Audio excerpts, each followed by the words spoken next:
And welcome to Cleveland Browns Daily, brought to you by Ballybet, a sports betting partner of your Cleveland Browns, coming soon to Ohio. Nathan Zegura, Jason Gibbs with you fieldside here at the Cross Country Mortgage Campus, where the Browns will have their final public practice before the second preseason game, the first where we will see the starters this Friday against the Washington Commanders. Our hot topics of the day, presented by Vivid Seats, an official fan experience partner of the Cleveland Browns, are that final practice. We heard from Deshaun Watson that he will start at quarterback for the Cleveland Browns in this game against the Commanders. We will hear, I'm sure, a lot more from Browns head coach Kevin Stefanski coming up in just a little bit, Gibbe. But this is going to be kind of the first tune-up for the starters, and we all remember that first tune-up a year ago down in Jacksonville. Did not go as well. Drops, fumbles, injuries. Hopefully this one will go a lot better than that. Boy, let's hope so. And in front of the home crowd. The only time the home crowd will get to see us next time, Cincinnati, week 1. Yep. So weather looks to be good. Starter is going to play a little bit, and we'll hear more from Kevin Stefanski about that at 1:30 today. But, I mean, this is the last open practice to the public for 10 days. You know, I mean, tomorrow we'll go through a walkthrough. Friday morning, some last-minute adjustments, tweaks, and it's game day. Saturday is the player off day. Sunday, fly into Philly. And then off to joint practices with the Eagles. So, I mean, it's when we come back, we will have 1 week left of training camp. Yeah, that part of it is wild. It feels like, and it's funny, we talked about how successful that Greenbrier trip was from the standpoint of keeping things fresh. Just even this week, just being here for this, and this will only be like the third practice or fourth practice, I guess, of the week. It feels like it. We've been here for a while already, and you're ready to get things going. Nice practice on Monday in the rain. I thought Deshaun Watson, the offense, had a very, very good day. You want to see that rhythm kind of continue here today on Wednesday as they get ready for that game. They'll have a walkthrough tomorrow, game on Friday. Elijah Moore had himself a nice little time, as he told us earlier. Oh, when he walked by, we're like, how was it? Oh, awesome. Loved it. Every part of it. Yeah. Elijah Moore, we saw him as he was walking out. You know, obviously everybody in the media wants to talk to him. He's been such a great offseason story and certainly confident and excited to see that carry through into the regular season. But, yeah, he had some fun making some slide catch. Said it was great being out there in the rain. And it's funny, you talk to some people, like Joe was talking about, you know, in the rain it makes it harder for the offense. And then on the other side of it, you talk to some of the receivers, and they're like, well, we know where we're going. So we know how to put our feet and know exactly where we're going, so they think it's easier for them. As we see the biggest of bees, Bo Bishop, making his way in, unavoidably detained by traffic, people just trying to get into the way of his greatness and broadcasting excellence. And I'm not having it, but it's great to see you. You look resplendent in a beautiful Izod hoodie. Your lovely shorts. Oh, boy, this is an airing of the grievances coming. Great. I think we're at a point now where you're done with training camp. No, this isn't even a training camp issue so much as it is a traffic management issue. Right now, if you are southbound on 71 and you get off, give me the street. Bagley. We got to have more lanes. Yeah, there's not a lot for that. You got to have more lanes. There's too much. I mean, it was backed up. Yeah. Almost to the previous exit. And it is 2 lanes both ways. It's two lanes both ways, but there's not enough. There's too much going on. There's not enough. So then when you add like a training camp into it, it's untenable. Yes. It's untenable. But you know what? You're here now. What'd I miss? How do we do it? I was trying to. I got to discuss. I've done 3 minutes of your 13-minute monologue that you had to do solo. I've done 3, so now I'm at negative 10. Okay. Trying to get back for you. Trying to get back. Yeah. Even were for you filibustering? Release that bird. Well, no, we had it. At the beginning, it's a little bit. Well, bit first easier. of all, this doesn't count because you have a Gibbe. He is here, and he has. So contributed. you have a compatriot. You're not on an island. Once in a while, I throw some things out that matter. You also knew that I was coming imminently yes. versus just the nebulous of I did last try. Thursday I called. where we had no clue. I tried to call when it would start. No, at all. No, well, you're just talking with no end. You're a hero. You're a hero. I was just trying to make Yeah. light of your heroism and bring it. Well, I bring more appreciate You it. earned attention the to it. $8.05 last Thursday. Yeah, That's right. Exactly. Yeah, you that's were right. pretty good.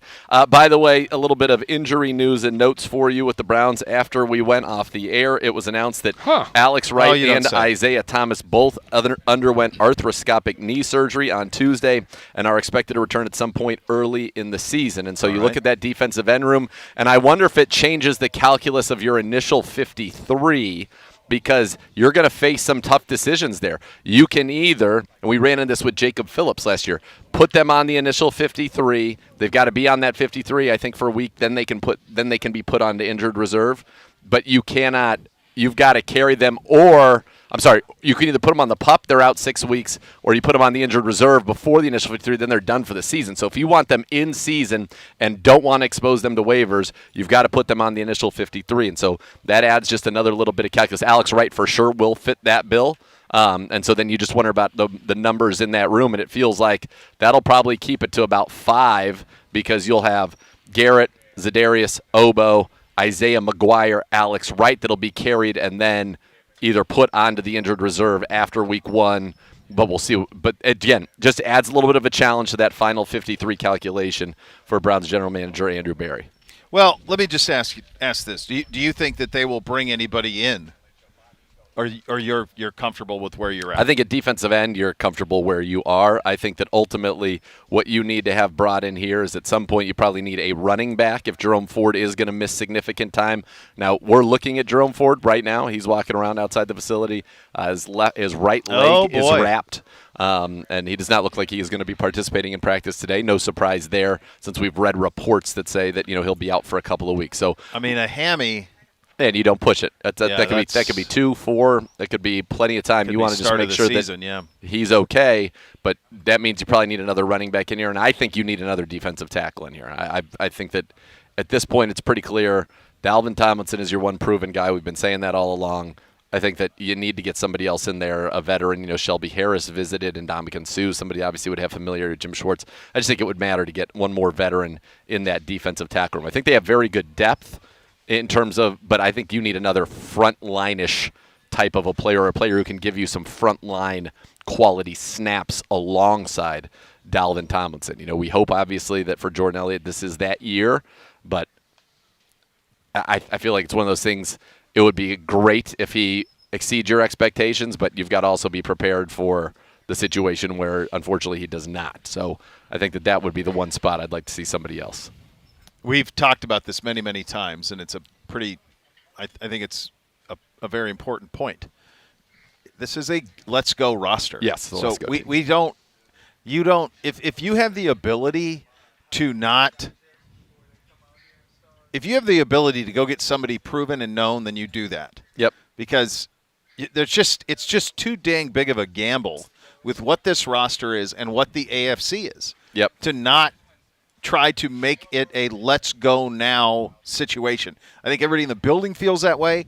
My hunch would be that would be their approach with obviously with the running back room. You have to now, especially with the Ford injury. And I'm sure we'll get that update from Coach here at the bottom of the hour. But I think 100% you have to do that there. I think you have to do that at defensive tackle as well. I mean, you have to buttress that immediately because Cincinnati week 1 is going to be here before we know it. Yep. Yeah, and you got to be ready. You've got to be ready everywhere. And look, Jordan Elliott, Siaki Ika showed some nice things. Maurice Hurst has been a nice player in this league. Maybe there's something they can show you here Friday. We'll take it against the Commanders that makes you feel better. But until that happens, I do think you want to get in there. Remember, Alex Wright was going to be used inside on some pass rushing situations. I do think Sam Kamara is going to be an interesting guy to watch here with his ability to play inside and outside, and somebody to watch as an interior pass rusher, maybe to take that Alex Wright role on early in the season unless somebody else is brought in, as we've discussed. But that's kind of where you are right now with this team. We'll see I think we'll get a little bit more of an insight into who will be playing, who will not be playing. I don't know that we know Deshaun Watson will start, Bo. Yeah. That was announced by Deshaun in his presser. I saw that this morning. We don't know about, the Nick Chubbs, the Myles Garretts, the Joel Batonios. We'll probably get some more insight on that from Kevin Stefanski here in just a few minutes. But we're going to see some of the starters, if not all, on Friday, and so that'll be the first, period of work and a chance to really kind of, for a very brief period of time, see in a very vanilla setting what this team actually looks like. I think if you go from Friday, I mean, it's almost – this is weird because, I mean, Friday's a game, but Friday is kind of the aperitif for next week in Philly. Mm-hmm. That's when you'll know. Our tone, and you guys will be over there, the tone coming out of those practices is going to be really critical in terms of what this team can be. Are you as good as you think you are? Can you go toe-to-toe to that team? I mean, that's the most talented team in the NFL, Philly. It's probably the most talented roster top to bottom, and I think should be. There's not a hole anywhere. I mean, it's good everywhere. Yeah, I talked to MJ Emerson today, an interview that we'll play, I believe, on Thursday, Gibbe, tomorrow about it, and MJ was fired up about that week. We got into that a little bit, and he said, no, that was something that resonated with us last year. It's a good chance to see where we are this year for what we believe we are right now. By the way, that individual could pop my head off with an enormously jacked dude just walked by with Joe Hayden. I mean, enormously. He's on to the Hayden's point where at 2 o'clock. We'll ask because I gotta know. Yeah, it almost is like one of those ones like when like social media and stuff first started, and you're like, is this a real human or not? It almost looks like a human. It almost looked like if LeVar Ball and Arnold Schwarzenegger had a child. Yeah, and they just kept pumping. Keep lifting, baby. Oh yeah, curls them up. That's a big dude. That is a lot. I'm amazed that those sleeves have not completely given way. 3, 2, 1, you're done. It was like in Hard Knocks last night where Aaron Rodgers was trying to get Zach Wilson to cut the elastic on his sleeves. I didn't watch Hard Knocks. I went John Football. Did you watch John Football? All right, let's have that conversation. I think it's in here anyway. It is. Segment 1. My fears of the John Football doc was that because there is not enough time that has happened since all of it happened, you're not going to get a true reflection out of him, and you're not going to get any sense of like a maturity that has happened or growth, and that my biggest fear that it would be entirely not enough. That's not enough. No. It's clearly not enough. And I would say also that so that was my fear. And did you watch it? So I turned it off. I went and watched Hard Knocks instead. So Hard Knocks is something that I wanted to see, and it's something that I talk about in the morning. It's part of the routine. Like I break it down and I winners, losers, those type of things. So I was far more interested, and I thought that the Hard Knocks – I mean, I'm selfish. I'm a content guy. So Hard Knocks had content for me. The John Football had less. It had some less. It had nothing I didn't already know. How far did you make it?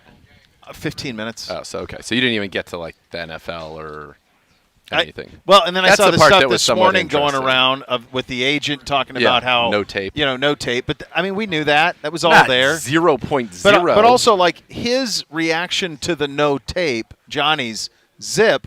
There's no contrition. There's no growth. No. This is him. No. He did this in an effort to make himself look cool to him and his cronies. That's all this was. He thinks it's a badge of honor that the P tests at Texas A&M at the fourth string quarterback. That's what I said. This needed to be done when he's 45 and he has proper perspective on the opportunity lost. It's too close. And you need to interview people. You needed to interview Ray Farmer or Mike Pett. You need to interview somebody from the – there was – nobody else spoke in the entire thing except for him, his buddy, his parents, agent. And his agent. Okay, so then that is – all that is – And some guy who covered football at Texas A&M. All right, so we've heard this word a lot in the last year. All it is sports washing. Yes, that's all it is. It's his perspective. These documentaries that are made by the people themselves. This is not a documentary. It's not a documentary. This is, in any it's way, not impartial. No, it's not objective. It's not impartial. It's not anything. So I was out because it was very quick. I could tell pretty quickly where it was going. And you could tell the first few minutes he hasn't grown. Of course. Yeah. Again, right, totally. So like, you're right. Yeah. As soon as I saw this, I'm like, well, I know this is. He's going to romanticize this. He's going to try to make his attempts. He's going to try to make what he did cool. Like it was a cool thing to act like I didn't study, I didn't Mm-hmm. And that's the way it seemed like it played out. So I was out. I watched Hard Knocks. It wasn't so much that it was cool that he did that. He just was like, that's not what he ever did. And Kingsbury talked as well. And that's basically what he said. Like, you knew he had never done it. He was telling stories about how he would be wasted in college and play. He kind of painted it like he got to the NFL and he went into a bout of depression, and football wasn't fun. He hated being here, so he didn't really want any part of it. He didn't enjoy any of it, and so he did whatever he could to get out of Cleveland and the NFL. So what did he not like? Basically said everything. Didn't like being the face of a franchise. Didn't like having to actually work. I think it's that. And having rules and being told what to do. And you even hear in the lead up to the combine, for most of it, he did what he was supposed to do. Burkhardt was giving him tests regularly and did everything he was supposed to do. And then, like the week before the combine, he got messed up at a Hollywood party, and that's when they were talking about having his mom or dad fake a heart attack so that he could leave the combine without it being suspicious. I mean, I don't know that Eric Burkhardt came off as great in it. He came off as somebody that was singularly focused on definitely funny. Yeah. When the Browns went down for a pro day and none of the receivers showed up, and so Burkhardt's running routes for him because the receivers were too banged up from the night before to come play. There was just so many odd things that happened, and I know people think that a homeless guy picked him. I know people think that Jimmy Haslam picked him. Were you here then? Yes. Yeah, yeah. Oh, yeah. You guys and were I was actually quite involved at that point. So Okay. I know that is all factually incorrect. That was who Mike Pettin and Kyle, and that's who they wanted. The scouting side of it, it's been well documented. They had that big study that had Teddy Bridgewater at the top of it. They didn't feel like he was a personality fit per se, and so that's what they wanted. And look, they wanted Justin Gilbert as well. Mike Pettin did, and not so much Ray Farmer. The first guy that Ray Farmer truly, I think, on his own picked in that draft was Joel Bitonio. Okay. Yeah. That was the first one that jived with what we were doing on the board, and everybody from analytics, everybody was on board with that. It was Joel Bitonio. By the way, turned out to be a pretty good pick. It's so unfortunate what happened. I remember at that time, I did my scouting report on Johnny, and I think the heading of it was the player you have to have, but the player you can't afford to draft. And now I did defer because I wasn't ever in the rooms with him. My big question was he talented? Obviously. Yeah. Obviously, very talented, natural. But my question was, would he put in the work? Would he do the things that are needed to be done? And we talk about all the time that being a quarterback in the National Football League at even a moderate level, let alone a high level, that's more determined by this part is a prerequisite. It's got to be your lifestyle. Everything you do has to be about being the best quarterback that you can be, from whether it's watching the tape much more than 0.0, whether it's, game plan, getting with your guys off the field, all of the things that it takes to do that, being focused, being lucid, being locked into your profession. My question was, is he able to do that? And there was a thought from some people, and Eric Burkhardt actually said this too. I thought that he was such a competitive guy, because he is uber competitive, Yeah. that would force him to do the things he needed to do to remain successful. And instead, he wanted to be competitive when, it felt like anyway through the documentary, when doing it the way that he wanted to do it worked. And the second that doing it the way he wanted to do it wasn't working, then he didn't want to do it anymore. What was his conclusion at the end? Documentary's over. What's the takeaway? What do you think he wants the takeaway to be? Paycheck. That he could have done it better had he applied? That he was better had he applied himself? Is it that false hope of that? Or Just it is, that I I think live that- my life my way, go to hell? Some of that, but also I think there is some element of, and I think that there's a lot of validity to this part. Going from nobody talking about you in the preseason, really, Yep. to being Johnny Football and the Heisman Trophy winner in a year, Yep. and the fame, and just they're talking about the celebrities and the money, and obviously he got away with a ton. They went into that in great detail, how much money yeah. he made for the autograph signings that Yep. he was able to get away with. And they concocted the whole story that the family was from money. Not true. All this crazy stuff. But, Well, they had some, though. but not like the way that Yeah, it was yeah, laid out, that yeah. he was flying private jets and sitting courtside No, for $16,000 no, a pop. No. But just that was really, really hard, really fun, and it almost created like a second alter ego of himself. So, okay. All right. So, There was a Wright Thompson piece in ESPN the magazine. I remember reading it. Before his sophomore year. Remember, he was a redshirt freshman. He wins a Heisman at A&M. He Yep. wins a Heisman as a redshirt freshman. He's back for his sophomore year as a redshirt sophomore. Everybody knows he's going to go. This is at this time where there's the images of him like signing autographs in hotel rooms starts to pop. The courtside stuff, all this stuff's popping. Wright Thompson goes to his family golf course. And I'm telling the audience, I know you've read it as well, but he goes to family golf course, and Wright Thompson follows him. And he's under 21 at the moment. He's ordering beers left and right while playing golf, having the time of his life. The thing that always was alarmist to me, they sit down to a family dinner in this story, and I'm sure you can find it online. And he orders a beer, and the waiter's like, I need some ID, and he's like, and his dad like steps in and allows for him to have the beer. It's his family dinner. And then he accosts the aunt, like goes at his aunt. Incredibly disrespectful. And nobody calls him out for it at the dinner. And in reading that at that point, that was the reality of the Bo Callahan's teammates don't go to his birthday party. That was the reality of that. It was like, there's something off. He's a bad dude. Like, he's got some real jerk punk tendencies here that are real, and that red flag, to me, should have been 7 miles high. I think that it was. I think that he also is and can be – he's smart. So he can be, I think, charming, and he can be somebody who knows what people want him to say. Sure. To say it. So because but if you juxtapose that with 5'11", 170. For sure. But what I'm saying is, it's not Manning or Leaf. Like, Leaf had red flags, but Leaf was 6'5". At the combine, he did a very good job in all of the team meetings and everything that he had. I find it hard to believe that if he was like pressed on a whiteboard, that he would have been able to come up with those answers. Because if you don't watch film, he didn't read his playbooks at Texas Tech. I mean, Texas Tech only had 8 plays, and at Texas A&M, I mean, they just didn't. I'm sorry, Texas A&M, they didn't. None of that. I got Texas Tech because Cliff leaves after that great freshman year or redshirt freshman year. So it's just one of those amazing things where, he puts on a pro day where the president is there, former President George Bush.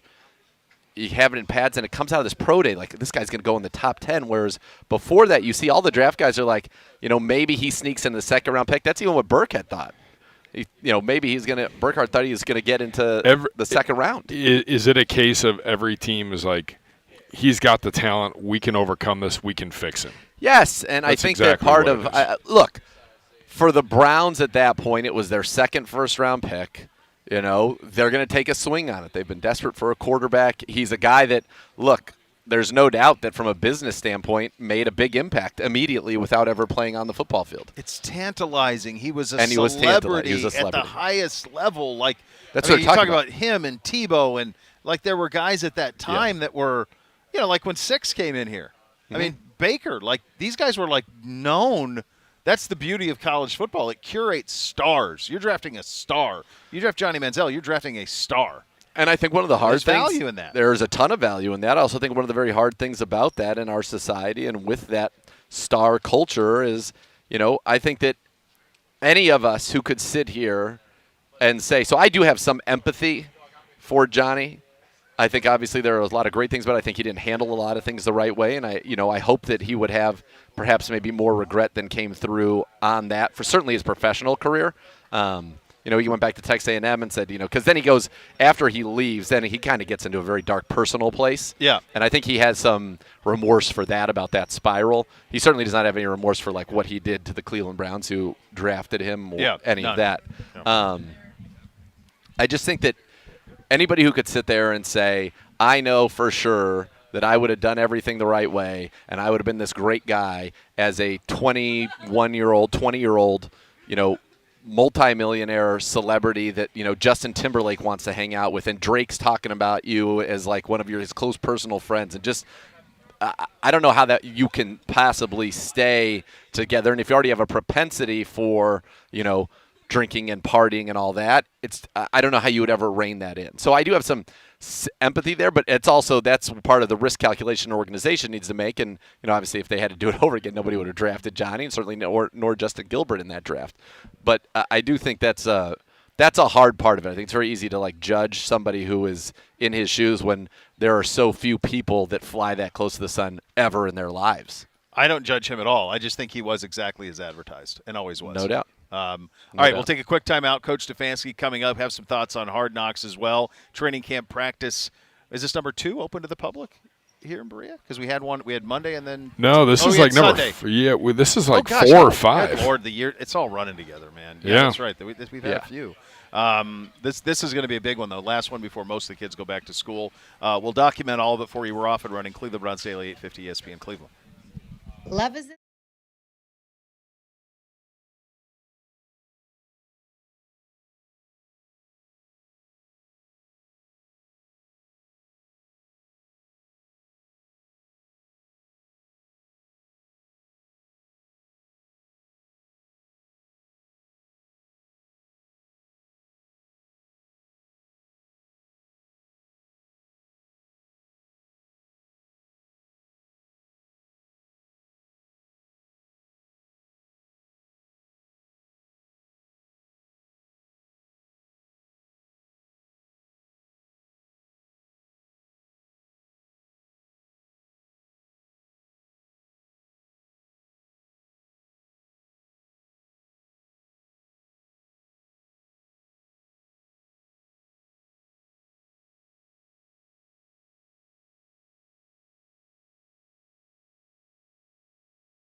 The 2023 schedule is here. Get your single game tickets now for all of the matchups at Cleveland Browns Stadium. Visit clevelandbrowns.com/tickets to purchase yours today. Coach Stefanski, there he is. I got a visual. He's meandering his way. Yes. Glad handing with the people. A little bit of a high five for the youngins and the mediums, led by the fantastic duo of Murph and PJB. Walking over. I'd say a medium gait. Not in a big hurry, but determined no and ready. rush. Determined and ready. No rush.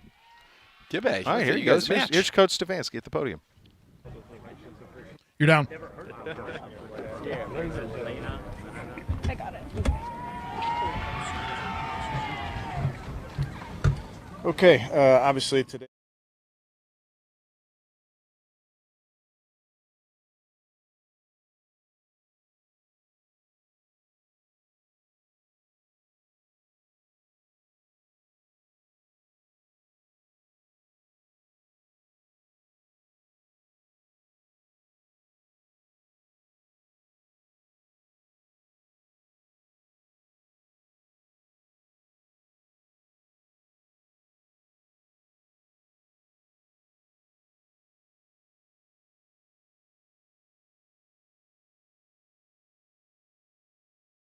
Two series, we'll kind of be playing that one by ear, and I think Coach Rivera will announce what his plan is with his group. But it's always a good opportunity to get guys through pregame warm-ups onto the field, get some of that game action in a setting like this, and it's great for us to do it in front of our fans. So we're excited to be down there on the lake Friday night. It sounds like it's gonna be a beautiful night. So with that, I'll take any questions. When you go into a preseason game, whatever game it is, do you go in with like certain set things you want to accomplish with each specific? Yeah, I mean, I think you got to be really careful because you're not game planning. So to tie it into success can be a little bit difficult. You really want to just be able to function and simplify it so people can play fast. Obviously, they're keeping score, so we want to win, and we're competitive in that regard. But when you're looking at it from an offense, defense, special teams, are we executing the things that we set out to do? Well, I mean, are there things like we want to try this? We just want to see this. Without it. Well, I mean, we did last week. I told you guys just with the screen game, we wanted to get that going. Toss cracks. So there's always different elements of your install that you may want to see, and that's no different in this game. There are certain things that we want to get some game reps on. What's the status of Jerome Ford?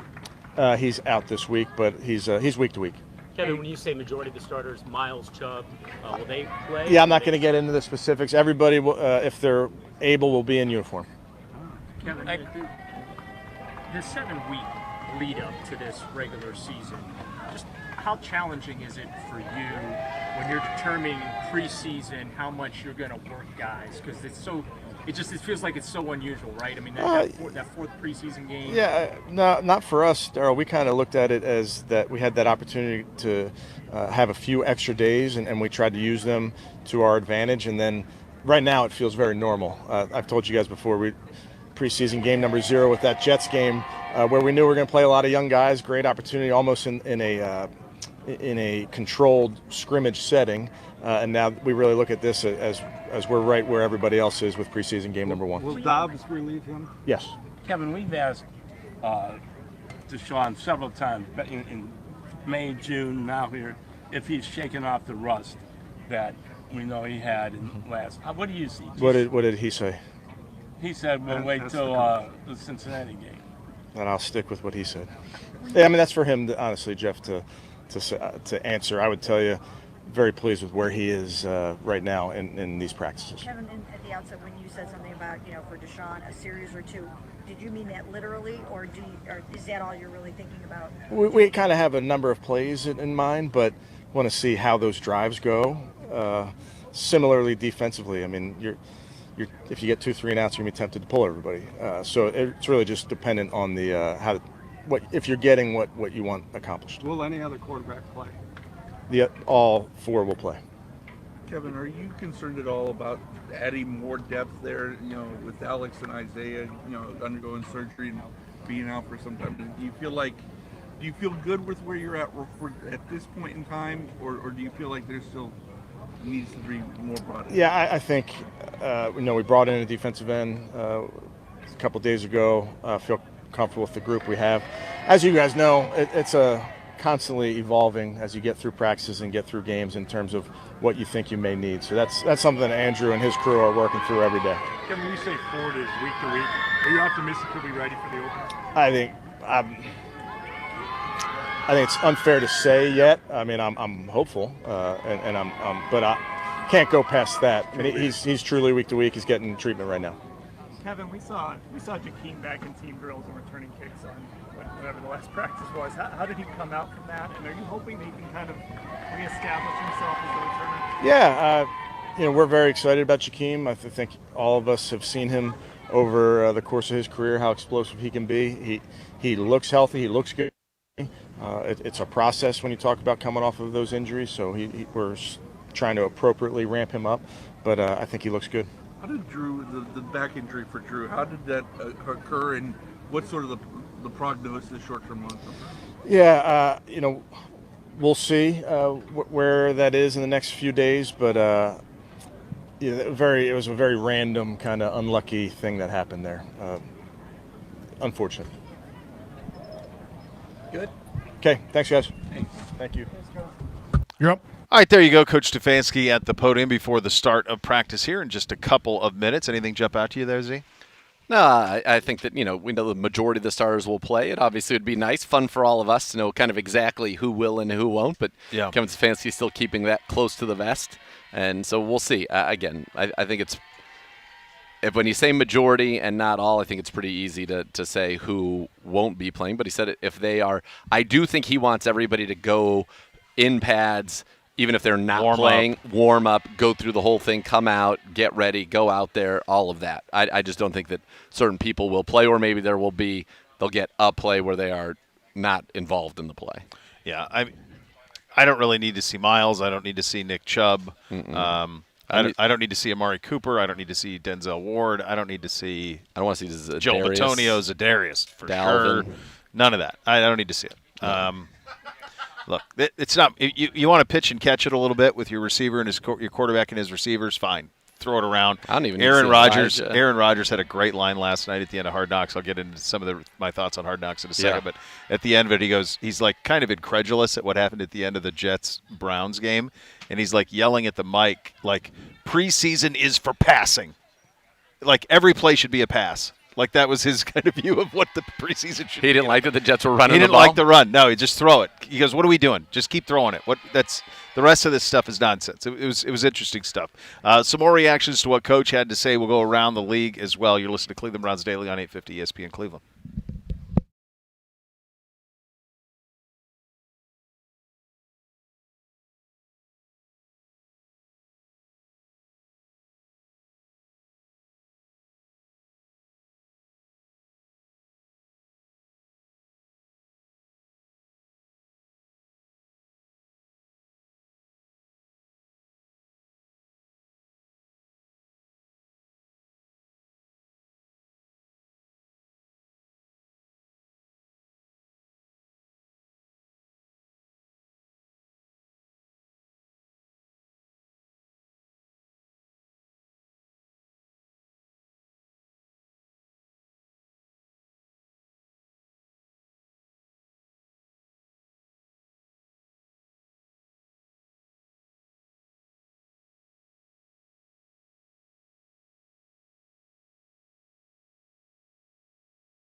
Of injury lawyers dedicated to every client every day. Call 1-800-ELK Ohio. Elk and Elk's proud partner of your Cleveland Browns. Training camp practice about ready to start here in the next 15 minutes or so. Z, we have a padded practice again, which is kind of as we had anticipated it would be last time we were out here on Monday, that this schedule would kind of work the way that we had thought, and that's where we're headed, my friend.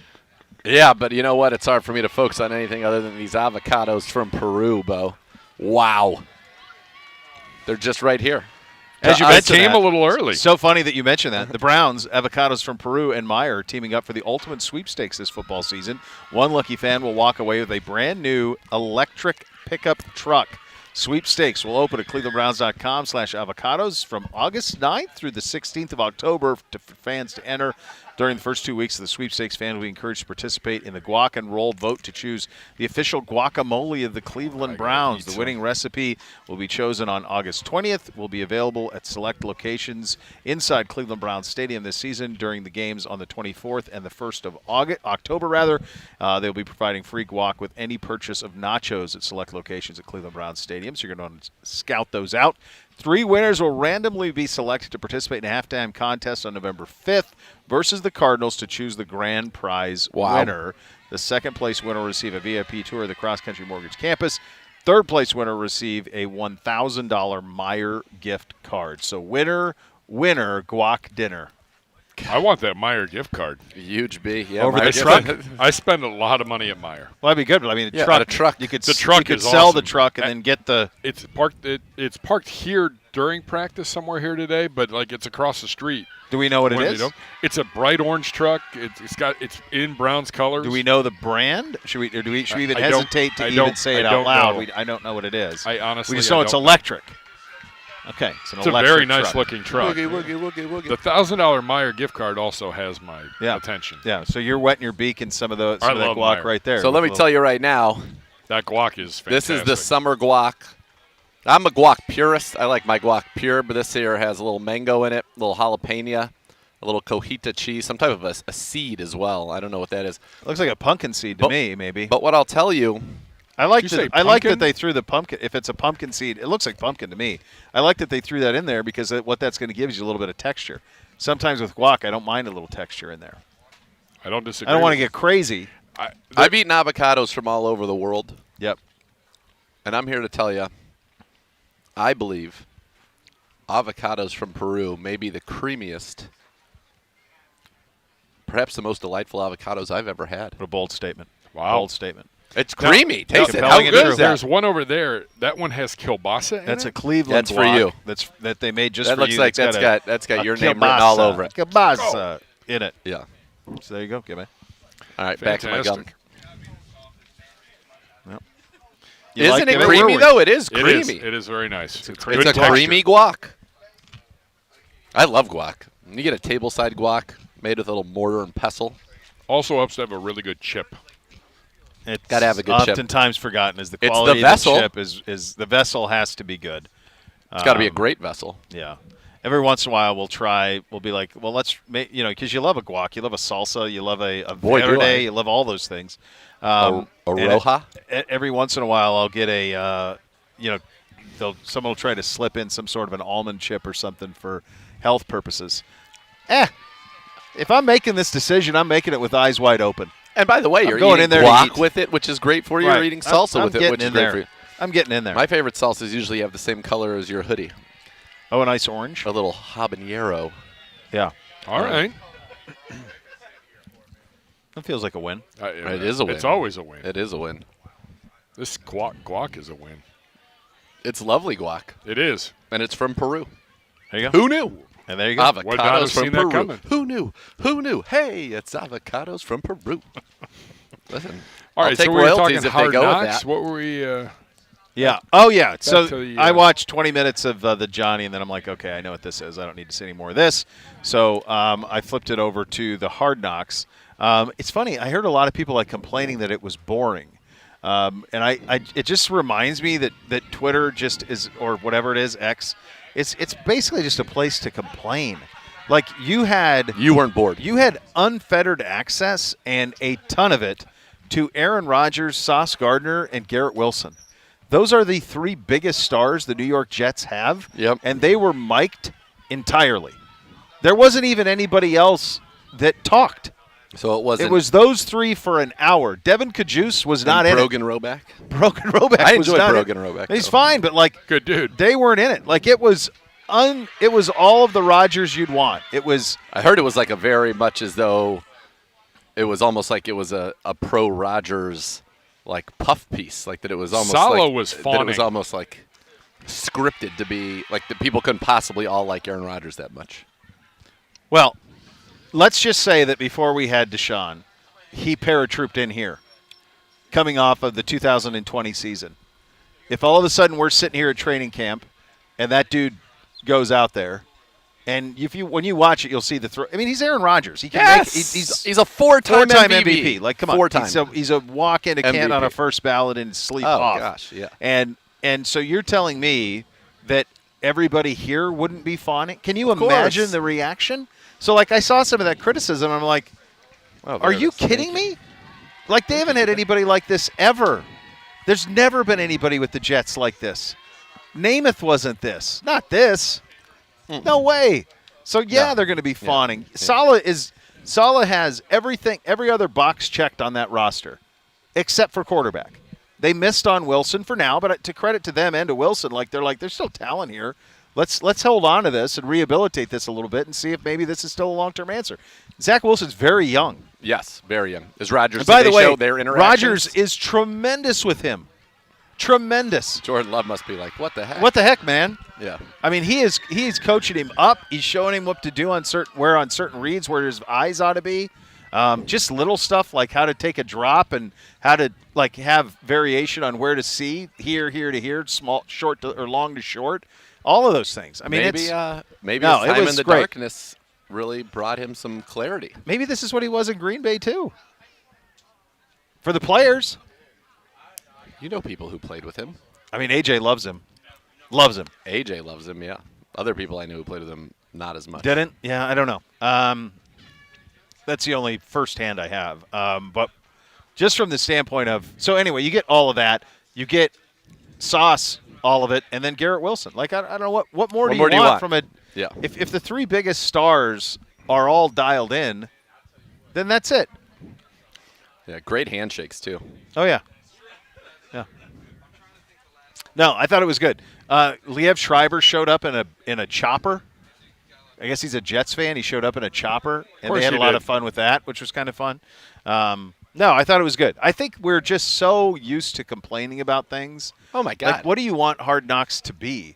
The other thing that's happened to that show is that, much like we have here, in the old days with building the Browns and now with Unleashed, like you're getting so much behind the scenes Yeah, you get content that it's not as revolutionary as it was 20 years ago, where it was kind of your only avenue in. and I will their say social though, media. for sure, and they're Yeah. individual. Great point out of you.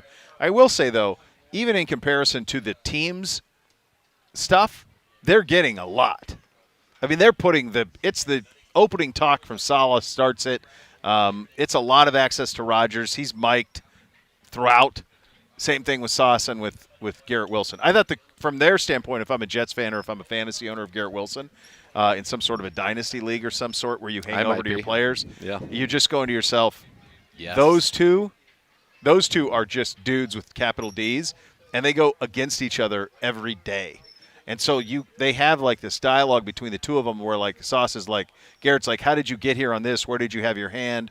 There's this play between the two of them, this iron sharpens iron thing that is really cool. It's awesome.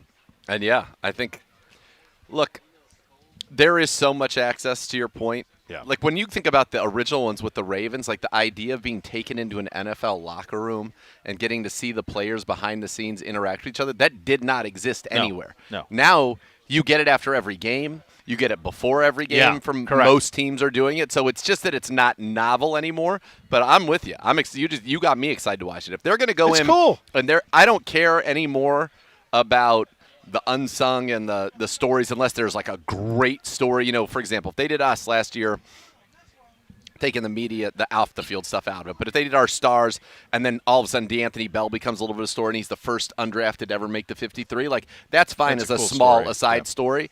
But yeah, give me the stars. Take me to the gym with Nick Chubb. Take me all of these things. And I think when you get that stuff, that's what makes that show compelling, because even within the teams, they're only going to get, maybe Aaron Rodgers is playing differently now, or playing it differently now that he's in New York.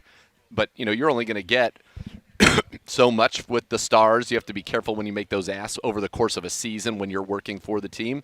Whereas Hard Knocks can come in and if they can get those guys, and that's what every episode is really mostly on those guys, that's going to be awesome. Yeah, it was cool. A couple of notes around the league. Yesterday, we talked a little bit about Kareem being close with the Saints. He's going to visit with the Colts. This happens. Like we saw this with Odell, where he took a bunch of visits and then eventually ended up in Baltimore. We saw it with DeAndre Hopkins as well. So the interesting thing is, though, the Colts, before he even set foot on the practice field for New Orleans, offered him a contract and more money. They're like, whatever the Saints are paying you, we're going to pay you more. So this feels personal with Irsay, right, with Jonathan Taylor now, where he's just going to say, I'm not going to have it. Yeah. So he was advised to leave and not sign anything and go visit Indy. Okay. Yeah. So Irsay's made it personal with his running back, and that's how you get to that side of it. Baker is going to start Friday for the Bucs. Kyle Trask next week for them. Or. I have a question for you guys. I'll have an answer for you. I don't know if I don't know what we're wearing today, because some people look like they might be in pads. Yeah, I know. But a lot of people are in shorts. So maybe it's shells today, which would look from afar kind of like pads.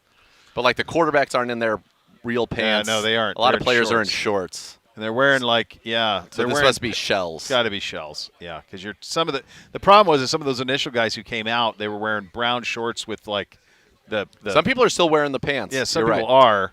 But even they're wearing like Thornhill's in the long compression underneath. Yep.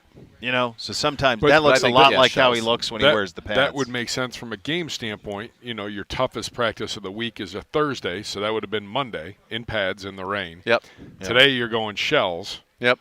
And then walk through tomorrow. Be a walkthrough, which is like a Saturday. Yeah. Friday game. This is like a fast Friday. You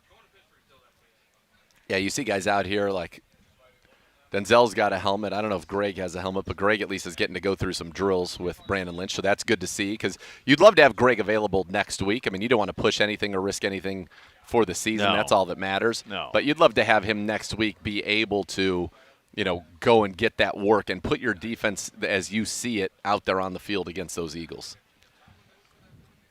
All right, there we go. Now, Joe Hayden is up next.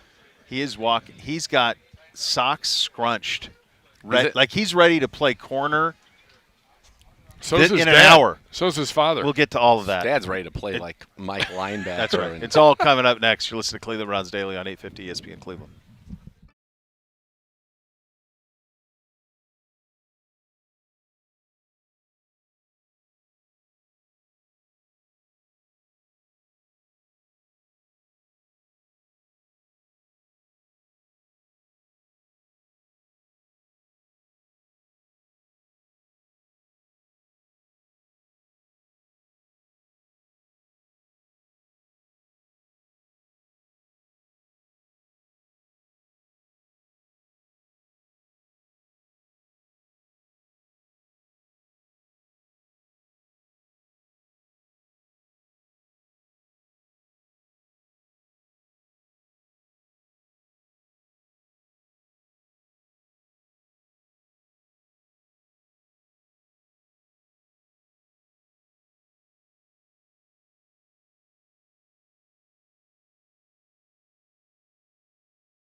You were up. All right, second hour here, Cleveland Browns Daily, brought to you by Bally Bet, sports betting partner, your Cleveland Browns, coming soon to Ohio for a team of injury lawyers dedicated to every client every day. Call 1-800-ELK-OHIO. Elk & Elk's proud partner of your Cleveland Browns, as we are joined here on set, Pro Bowl corner, Joe Haden, stopping by, and we noticed, as soon as I saw you coming around, I noticed the socks. Yes. There's a mentality to that scrunch, my friend. It's a mentality, man.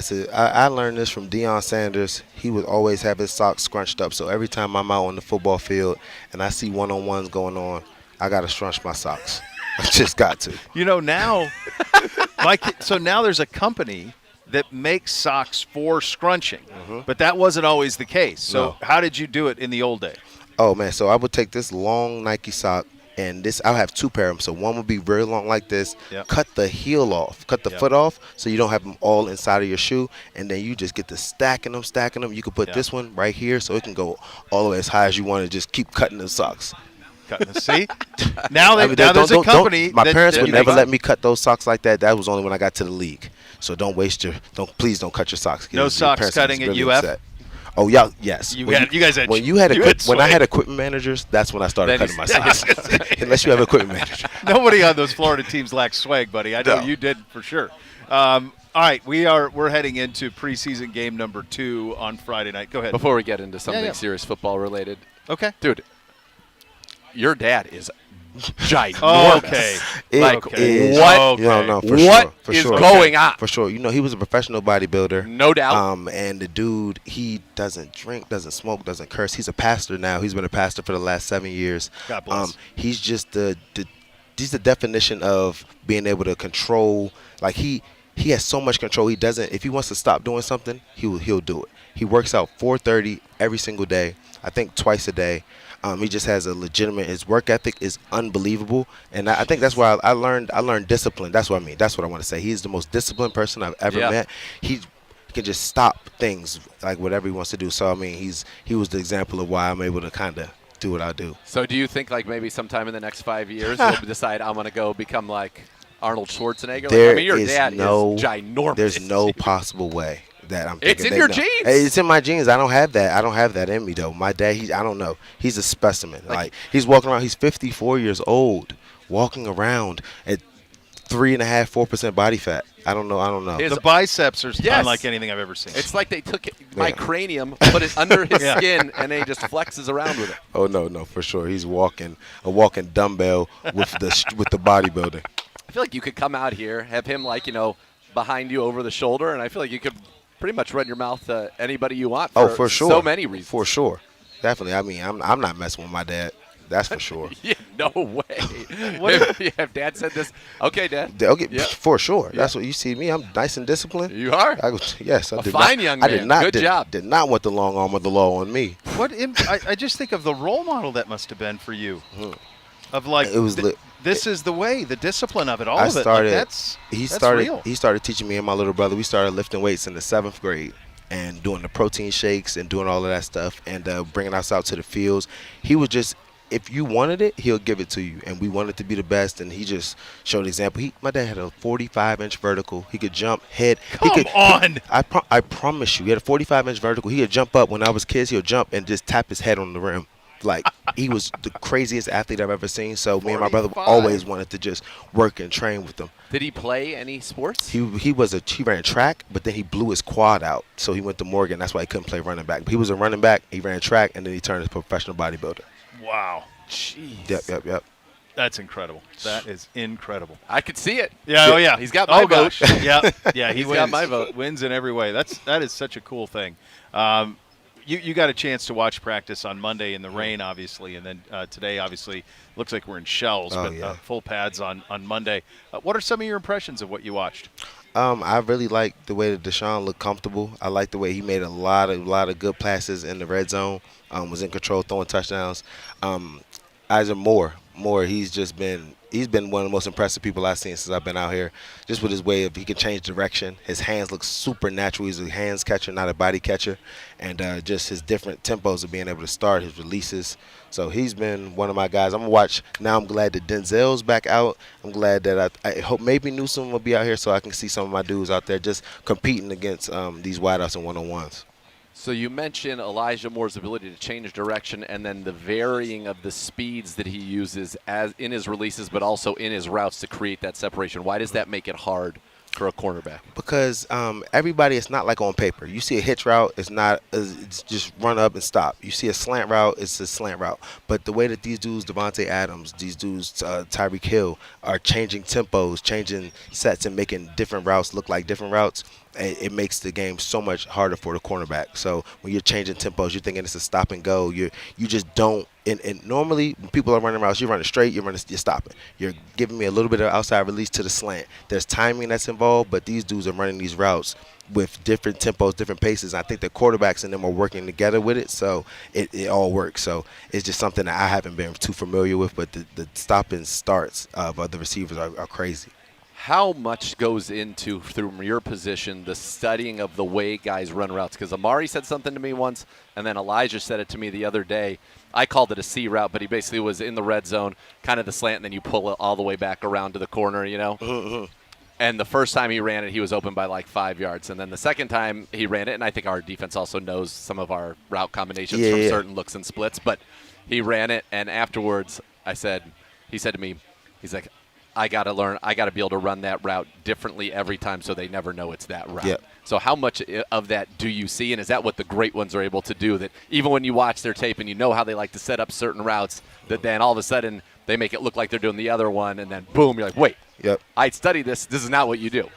It's the thing that it's the chess game where they know they're watching what we do, we're watching what they do. So if you're going into the game like this is the way I've been running it, you kind of gotta set it up because they're smart enough to know we ran it the first way. We're that much open. Outside release it, run the same route, and then come back in. It's like, oh no, he never ran this on the outside release. Save that and then hit it on the outside release. Then you have both options. So it's kind of makes it harder for the DB to think like, oh, if he goes inside, then he can definitely be coming back. If he runs outside, I'm getting the dig, but he can run it back to you. So just them mixing it up, and we're playing like a chess game with each other. Talking to the great Joe Hayden, you were talking about Elijah Moore, and when I had Coach on in June.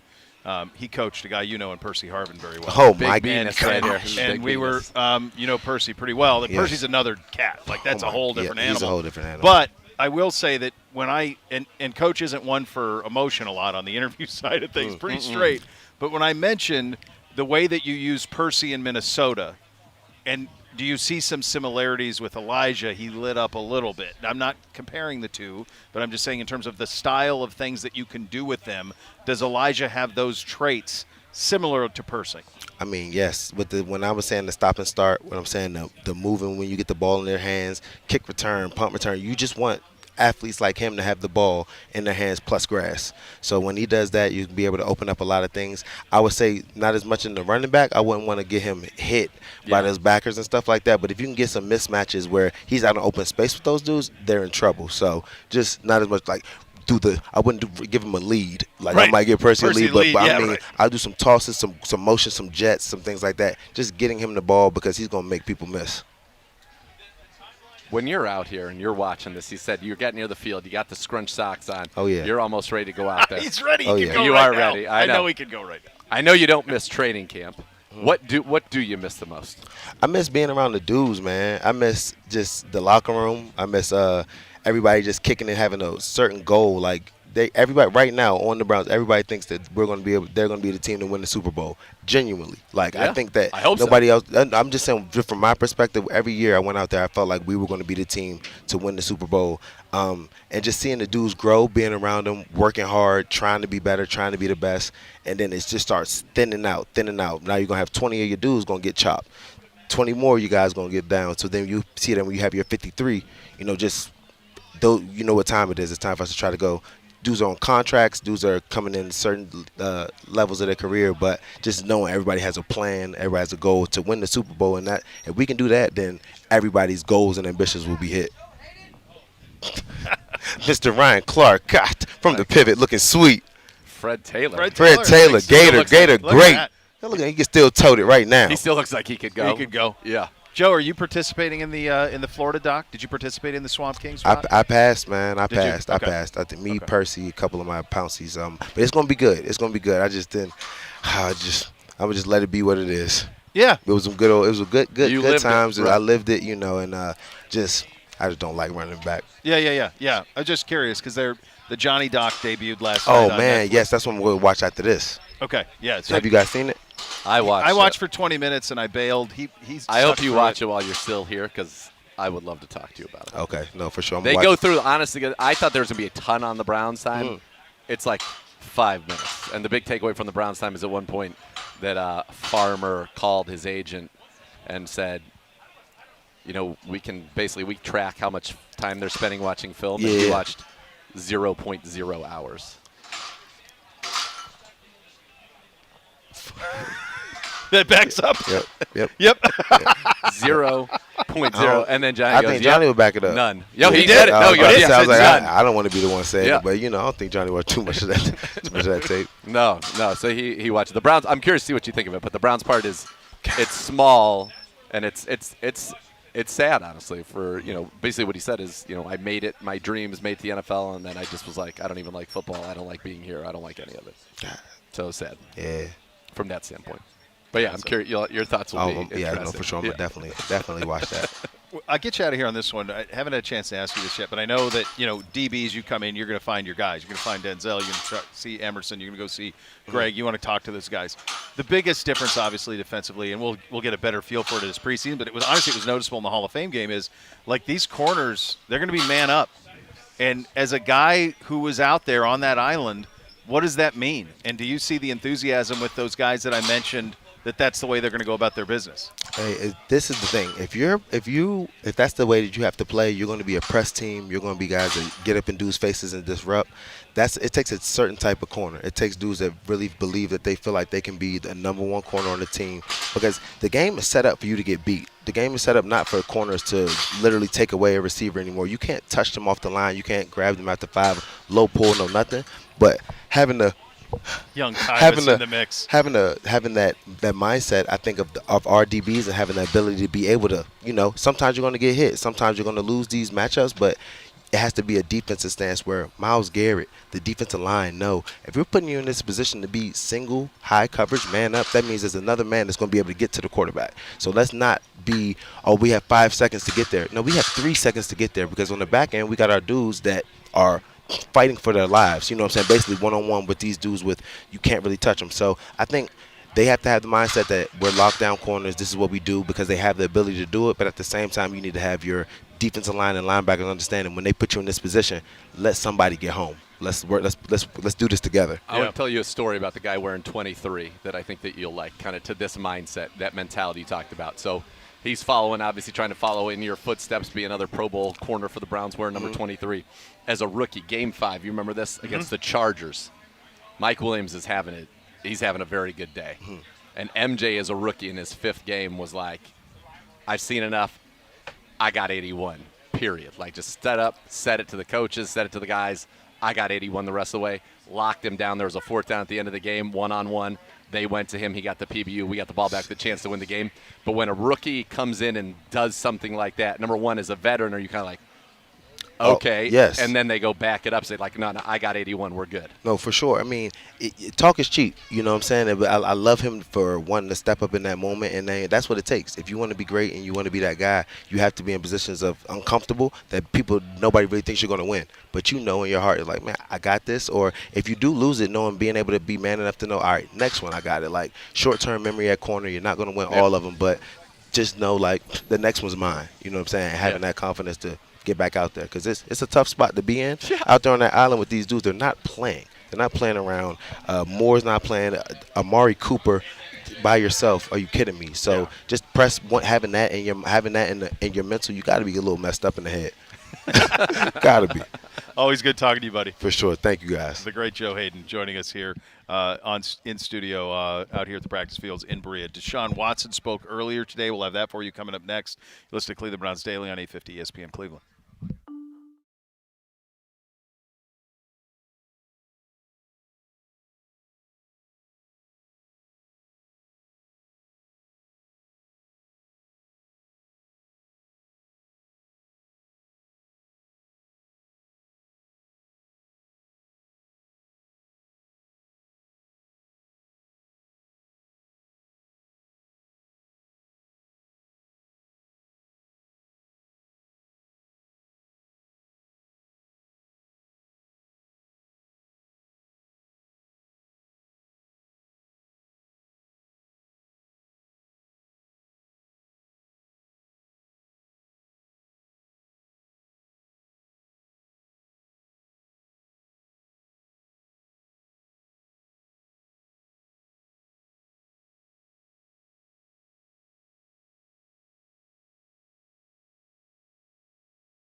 Us in the rain in the red zone the other day.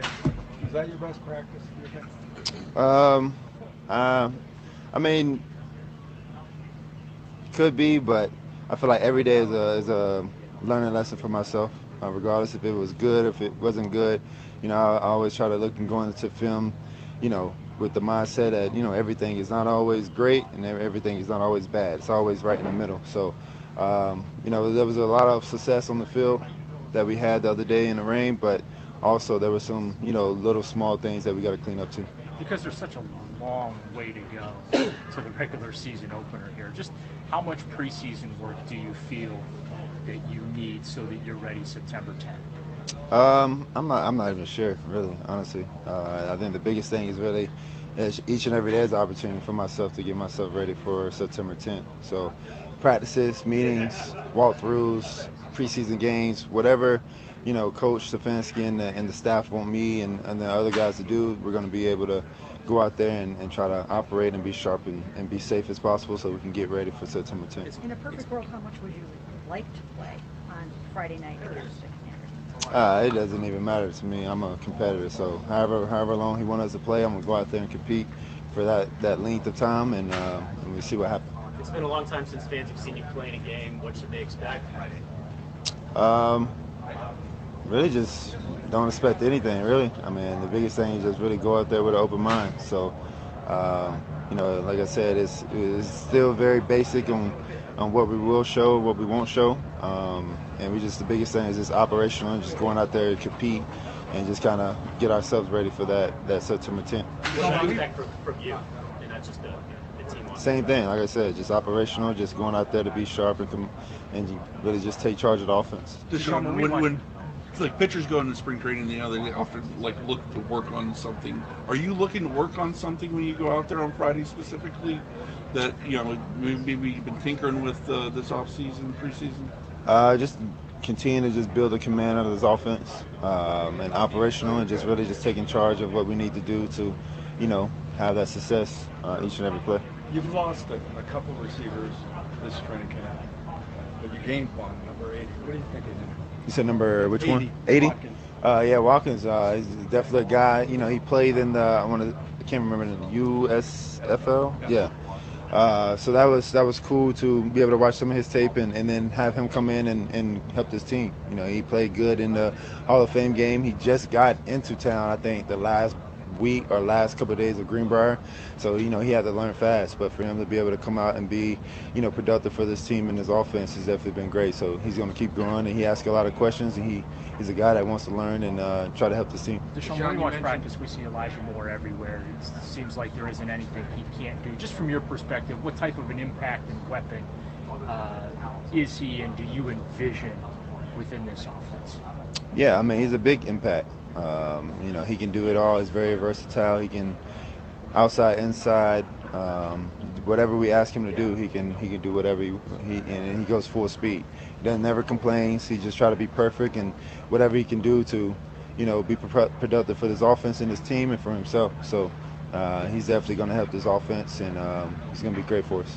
Deshaun, you mentioned getting ready for September 10th. Have you had much time to start looking at all at Cincinnati? I know it's pretty early. Yeah, I mean, I just kind of look all over the whole league. Right now, we're just focusing on, the Cleveland Browns. Of course, you skim a little bit on Cincinnati and what they're doing, and try to watch the last previous games that we played against them and their scheme and things like that. But with the first game, it's kind of hard. You just try to take the base of what that defensive coordinator usually come out with the first game, and then you try to adjust the first half and then go from there. Does that debut last year in Jacksonville feel like a long time ago? Yeah, it's like a blur, to be honest. Yeah. I bet. Hey, so it's a challenge for you to kind of hit the ground running last year. You talked about knocking off all that rust and what have you. In those 6 games that you played, when you went back and reviewed those, what stood out to you that you wish had gone differently, that you could have done better? Nothing. I mean, honestly, it went the way it was gonna go, and it should have went. We went 3-3. There's some opportunities that overall, not just myself, but the whole team, we missed out on. A lot of guys banged up, but we just take it and move forward. And of course, over the off season, you learn from it. But once spring ball and training camp starts, you kind of put 2022 behind us and focus on the new year. So there's so much potential opportunities for us and myself, and we want to take advantage of it. Deshaun, have you ever practiced against a defense this good from front to back, and how much are they helping you get ready for the season? Yeah, this defense is very intense, very sharp, very skilled, coached very well, very disciplined. From the DBs, who's playing very, very tight coverage on the receivers. So there's got to be, tight throws inside the, windows. You got the linebackers that's smart with AWalk and JOK and Jordan and all the other guys, and you got the front that's very aggressive and very fast and strong and big. So it's putting us to test, and it's going to help us for the long run. So it's glad to be able to go back and forth and compete, and we want to do the same for them too. Do you feel like Monday's practice? Do you look at Monday's practice in the red zone in particular as a breakthrough or just a good day? One of them.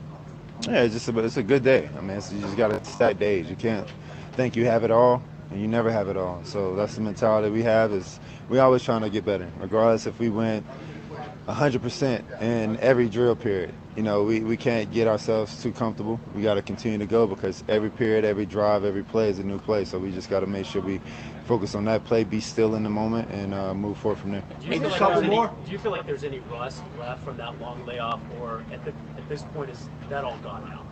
I have no idea. Like I said, it's just really once we get out there and play, we'll see what happens and go from there. Was there any debate over whether or not you were going to play in this game, given the fact that you guys have the joint practices coming up against the Eagles? Was there thought to just letting you sit this one out? I'm not even sure. Yeah, we came in this week and he listed off how the time kind of plays was going to go, who was going to start the game off, and my name was called, so I was ready to go. So I'm not sure what kind of debate or talk they had upstairs. 30-30. Deshaun, it was an adjustment for the offensive line, getting used to you because you extend plays as well as you do. How have you seen that improve during training camp here? It's been great. I just try to play off them, and I let the guys know that, I'm just gonna, you block your assignment and I'm gonna do, I just make you right. And, sometimes the defense get it, sometimes we don't. That's part of the game, that's part of football. But, we've been able to adjust to each other, and they know exactly where I'm going to set up and how I'm going to react in certain situations. So it's been good for us. You're up. All right, he will be on the broadcast on Friday. He is the preseason TV play-by-play voice of your Cleveland Browns. NFL Network host, Cleveland native Chris Royce joins the program. Coming up next, listen to Cleveland Browns Daily on 850 ESPN Cleveland.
For nearly a century, the Rumpke family has operated one of the nation's largest waste and recycling companies, providing top-level services to residential and commercial customers. That's Rumpke Waste Recycling. Visit rumpke.com to learn more. Joined here on set at training camp, the TV play-by-play voice of your Cleveland Browns and the NFL Network host. He's Chris Rose.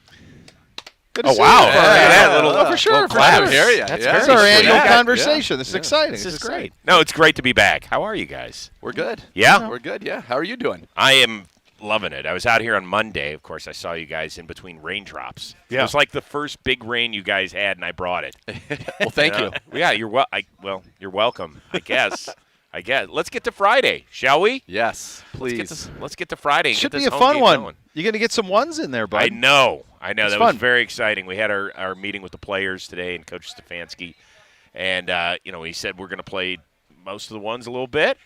I was like, yes, that's all fun. right. That's fun. I don't know how long that's going to last, but it's good for them to get out there, knock a little of the rust off, do their thing. I hope that Washington's ones play certainly on defense because that is a really, really good unit. Yep. Very It's a good great defensive line. They've kind of revamped that secondary over the last few years. So it'll be fun to just get back out there, see them in person. Yeah, see this team, and you're going to get to go back up into the booth with the great Hoff, Joe Thomas. Now we've been calling him for years. It is now official.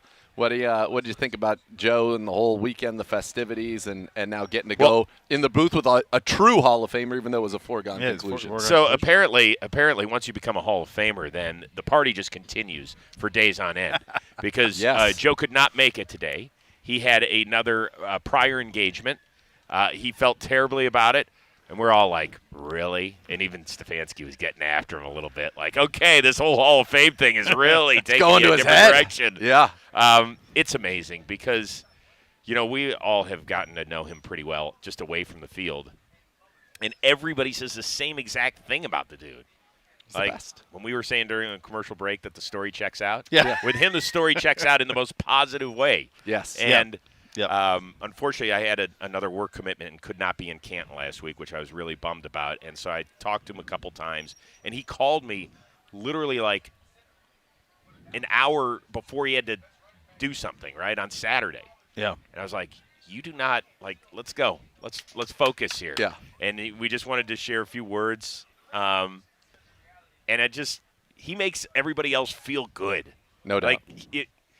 We all knew he was going to play offensive line probably from the time he was 6, just because that's how his personality fits, right? If you could pick one position in sport, for him it'd be left tackle. Like, that's who I want to be. I want to help everybody else. I don't care about what they say about me, but people have said a lot of special things about him. So it's and they're all true. Yeah, and I thought the week was, just like with everything with him, you're giving him the business about missing the thing, but his preparedness is outrageous. So on anything that he does, coffee, wine, whiskey, anything, it's all in. So, and that, I thought the week mirrored that. Everything was so it was so perfectly thought out and done and fit him authentically, which is hard to do. As you said. I said, he was curated on Monday. I think it really was. It was all done. It all had the right tone. And I loved just reading all the stories and seeing all the pieces that were streamed online about him. I was brought to tears by at least 5 or 6 things. Yeah. And I was like, oh, come on, not again. Yep. You just tear up a little bit about everything. And I loved what Annie and the kids did for him, presenting him. It was just special. It's cool that that's what he wanted. Totally. You know what I mean? It's just another thing. Yep. Just incredible. Will you demand the gold jacket in the booth? Has there been talk of that? Well, it's not my place to tell him, but Joe, if you're listening, you damn well better pack that thing. Yeah. Right? Come on. Right? Right. It is. How do you not? I think you have to. Right. We were even contemplating changing our colors, I think, for the game, just in honor of that. Yeah, right. A little bit more gold. Yeah, just going for it. Maybe for a drive or two. It's like the starters. I like it. Maybe wear it for, I like that. As long as the starters play, you wear your gold jacket. And then now we can get a little casual. Right. Then we move on to the next thing. Yeah, absolutely. Yeah. We've already talked about it. We put one request when we want to drink martinis with Grandma Martinis in the gold jacket. That's right. That's it. That's a small ass. That's all I want. I feel like seems reasonable. Yes. It's reasonable. And it feels possible because if Grandma Martinis is there will be martinis. Yeah. So we just all have to get to the same place. We just and then have to it's get to unlocked. Wisconsin, I think. That's the thing. We need to take this show on the road to Wisconsin. I'm not afraid. Bye week. That's what needs to go. That's what bye weeks are for. Grandma And Margate by the got way, that. it's so early this season after week 4. Yeah. That it's perfect time to get up to Wisconsin. Like if your bye week is late November, I'm good. We'll Yeah, figure out no the martini thanks. deal Yeah. another time Yeah, in no the gold thanks. jacket. Absolutely. Is that a Whistling Straits double? Oh, boy. Maybe a little. What would you shoot at Whistling Straits? He'd shoot 68. No, I would Come on, not. what would you shoot? Like the way they set up for the tour? No, the way Or they just set like up for the if I went normal out humans. there, I'd like to think I could shoot in the 70s out there. Okay, solid. Yeah. Oh, It's really good. Yeah. There's no question you would. Yeah. For the tour setup, I would be like, I think breaking 80 would be a major accomplishment. So our oldest son, who's almost 23, he just really started getting into golf over the last couple months. What a game. Oh, he has been bitten by the bug. He lives out in San Diego. He's playing with some buddies today. And he texts me like he's in the low hundreds. That's where he is. He's Okay. literally like just getting going. Oh, man. And then he finally broke 100 recently. And he was so excited. So I texted him back. I said, is this like a real 90, whatever it was? Or he's like, what do you mean, real? I was like, well, it is golf. So, we're talking breakfast balls, gimme putts. Like, couldn't quite find it, but I think I know where it is sort of stuff. Yeah. Like you have a number in mind. You're course. like, well, I've hit the ball pretty well, but, maybe I really didn't lose that ball in 16 sort of deal. Sure. So I'm still trying to figure out exactly if it was What legit he's, or not. yeah, I like that. Was Yeah. that a real? Well, there are different ways in golf. Gimme putts now if he's playing in a team competition or match play, you can have once they give it to you. What can you do? You got to take it. You got to take it. I like that though. And he's going to be bitten by it. And when he breaks 90, he's going to go nuts. I know. Well, and he also lives in San Diego. Well, I was going to say perfect place. Right. By this time next year, he could be 79. Who knows? Playing every day, which 70 which is degrees. terrible news for us as my wife is sitting here because it really will mean he hasn't found a new job. He has golf. Yeah, he's found it. Yeah, I'm working hard at it. That is the reverse of a job. Brand ambassador. Still Right? have to pay. You can Still do have that. to pay. You've been out here a couple times now, bud. Yep. What do you? Just the look of this group compared to a year ago. What jumps out? That defensive line. Yeah. Yeah, it's simple. I think we were hoping and praying the last 2 years about it, and they did something about it. To their credit, what they had was not working. And you can't be 30th or 32nd when we're talking about PFF grades on the interior defensive line and get to where they want to go. Right. So they have done some serious work. The Zadarius Smith trade was enormous for them. Yep. For Miles to have the year that he had when nobody else had more than 3 sacks on that team is unreal. Yeah. It's just, Yeah. we just take him for granted because he is such an athletic freak. We're like, oh yeah, he got 16 sacks. Dude missed a couple games too. Like, just repeat what you said, and with just not enough help, pretty unreal. So I'm looking forward to that. I think our secondary is really, really good. Love our corners. I think the additions we made at safety are big time. Yep. But we all know where it comes down to, and it's all about number 4. And it was interesting.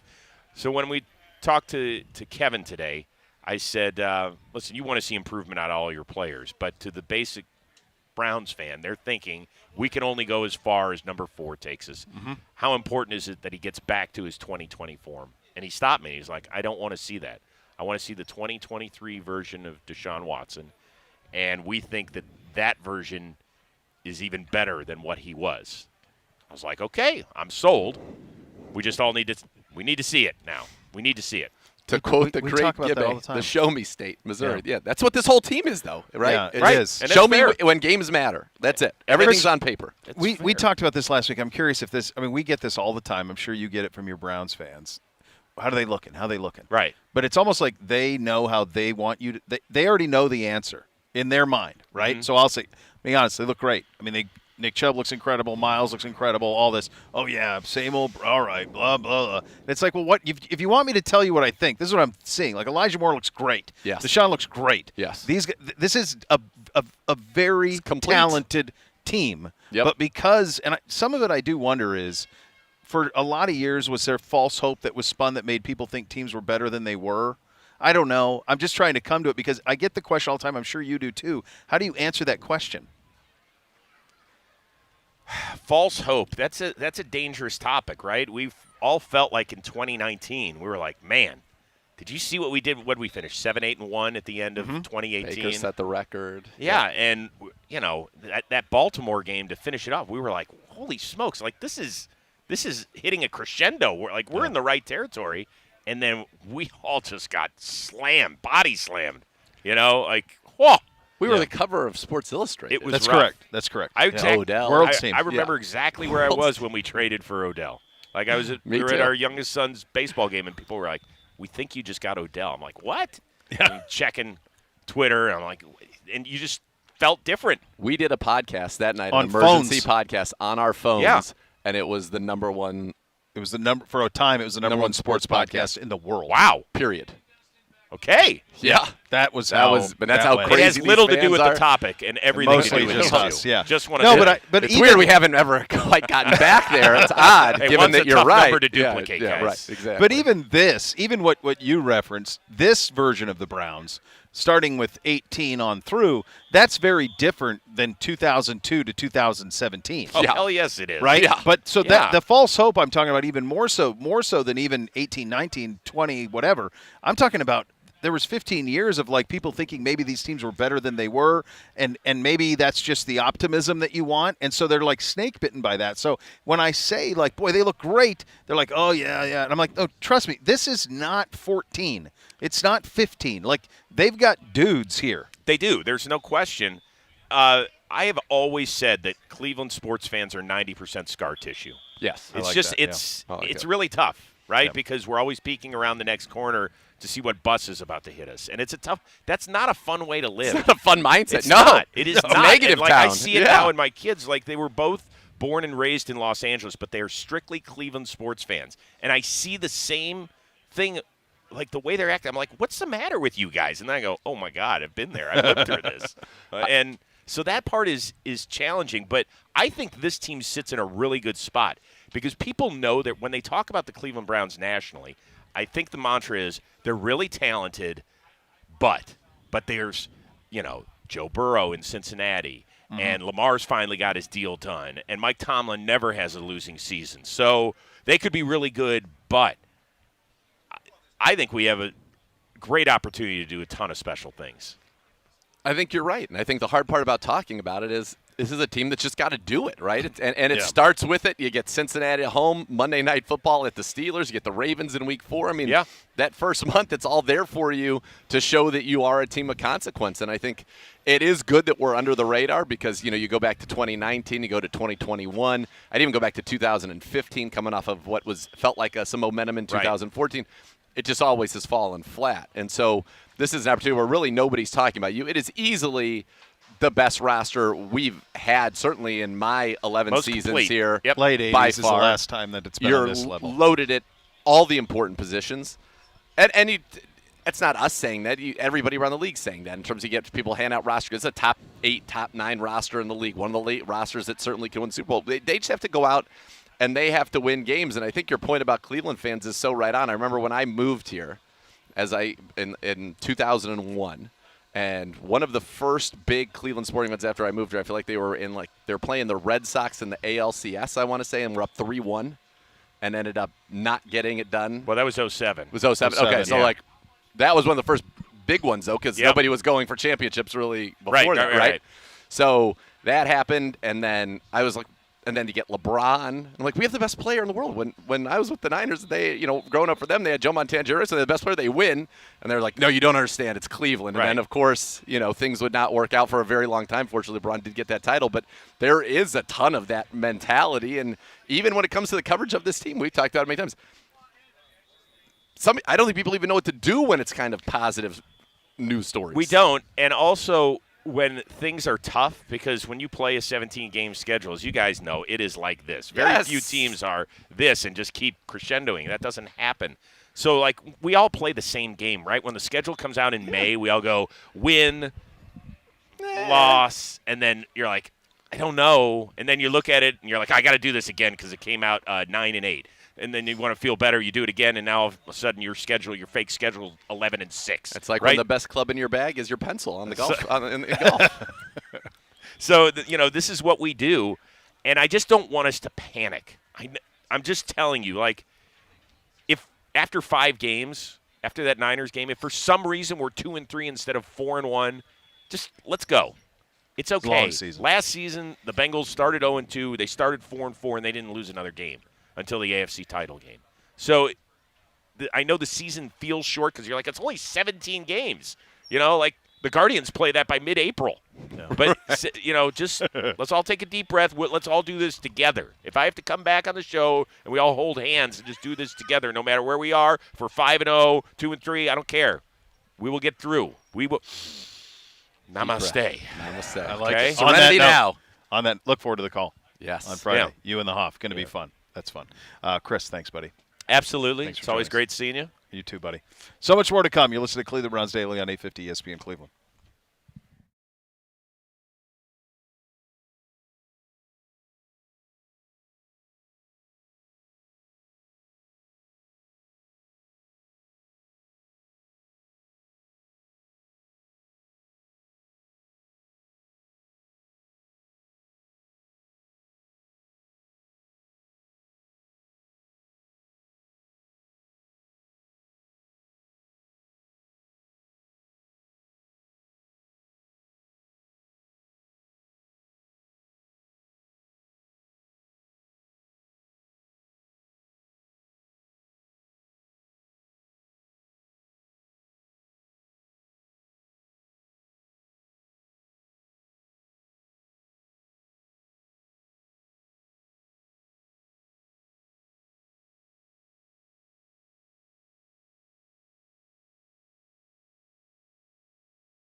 You were up. You got less than 2. They're a little closer to us now. We had a little interception right in front of us, my friend. Yeah, Denzel with a tip on a ball intended for Cedric Tillman from Josh Dobbs, and then Jordan Kunashik, who is just having an off-season of off-seasons, came up with it and then took the knee. It must be a 2-minute drill type of a situation, end of game, took the knee to solidify the win. A heady play, even in an emotionally joyous moment. It is, I guess this is the first time that I've just seen it this way, but it is weird seeing the 21 in white on the or 27 rather in white on the defense. So used to Kareem being here on the other side. Yep. But to see that 27 on the other 1 side minute, as they're working in front of us here. So, what do we got here, All right, buddy? final play. Watson dropping Watson. back, throws out to the right, complete to Amari Cooper, about 15, 20 yards down the field. Yeah, That a little was bit of a on tempo. Get some Lorenzo tempo. Burns. So, yeah, it is a 2-minute drill. They're trying to get down and score the football here, and that was a good start to that drive. It's the ones going against the looks like a combination of the 2s and 3s on defense. But Anthony Walker's Walker in there. and Sione's Sione in there. Taki. Yeah, love to see that. Taki's in there as well. So Yeah. they've got a couple of cats out there ready to go. Elijah out. I think we got one more play in here. Yeah, let's get one. We Let's got get one more play. Next level's right here. I can see him. So in the maybe- I think he'll shotgun, be all right. looks to his left. Look at Elijah Moore, takes a shot deep down the field for Amari Oh, Cooper baby. battling. Maybe a flag Could have comes been a out. flag A little bit there. of hand Could have been fighting. little handsy. Little handsy, but Little takes a handsy. shot there. All right. Cam Mitchell come out and Burns out there competing. The next level will take you from here. We're back tomorrow. Cleveland Browns Daily, 850 ESPN Cleveland.